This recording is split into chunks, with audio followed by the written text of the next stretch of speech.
یہ بادشاہ کا عزیز ترین حجام تھا۔ یہ روزانہ بادشاہ کے پاس حاضر ہوتا تھا اور 2-3 گھنٹے اس کے ساتھ رہتا تھا۔ اس دوران بادشاہ سلطنت کے امور بھی سر انجام دیتا رہتا اور حجامت اور شیو بھی کرواتا رہتا تھا۔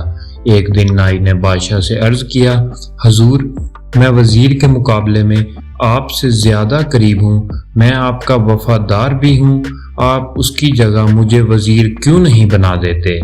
بادشاہ مسکرایا اور اس سے کہا، میں تمہیں وزیر بنانے کے لیے تیار ہوں، لیکن تمہیں اس سے پہلے ٹیسٹ دینا ہوگا۔ نائی نے سینے پر ہاتھ باندھ کر کہا، آپ حکم کیجئے۔ بادشاہ بولا، بندرگاہ پر ایک بحری جہاز آیا ہے، مجھے اس کے بارے میں معلومات لا کر دو۔ نائی بھاگ کر بندرگاہ پر گیا اور واپس آ کر بولا، جی جہاز وہاں کھڑا ہے۔ بادشاہ نے پوچھا، یہ جہاز کب آیا؟ نائی دوبارہ سمندر کی طرف بھاگا، واپس آیا اور بتایا، 2 دن پہلے آیا۔ بادشاہ نے کہا، یہ بتاؤ یہ جہاز کہاں سے آیا؟ نائی تیسری بار سمندر کی طرف بھاگا، واپس آیا تو بادشاہ نے پوچھا، جہاز پر کیا لدا ہے؟ نائی چوتھی بار سمندر کی طرف بھاگ کھڑا ہوا۔ قصہ مختصر، نائی شام تک سمندر اور محل کے چکر لگا کر تھک گیا۔ اس کے بعد بادشاہ نے وزیر کو بلوایا اور اس سے پوچھا، کیا سمندر پر کوئی جہاز کھڑا ہے؟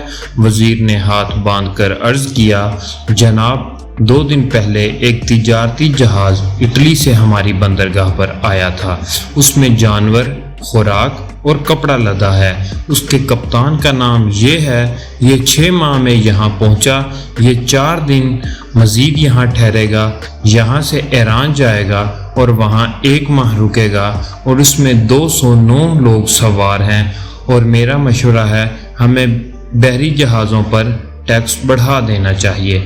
بادشاہ نے یہ سن کر حجام کی طرف دیکھا اور حجام نے چپ چاپ اسرا اٹھایا اور عرض کیا، مولا خوش رکھے، کلمہ چھوٹیاں رکھاں کہ وڈیاں۔